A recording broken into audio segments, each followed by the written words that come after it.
Kalpakanchery school ഗ്രൗണ്ടാണ്. School ground ആകെ മണ്ണൊക്കെ മാന്തിയെടുത്ത് താഴ്ത്തുകയാണെന്നാണ് പറഞ്ഞേക്കുന്നത്. ഈ രൂപത്തിലാണ് ഇപ്പോൾ school ground, Kalpakanchery school ground.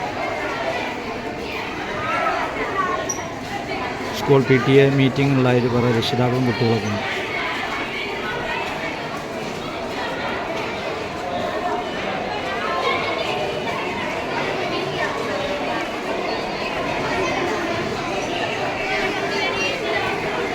Ground താത്തുന്ന ഗ്രൗണ്ടിൽ ഫുള്ള് മണ്ണാണ്, എങ്ങനെ താത്തുന്നതാണ്.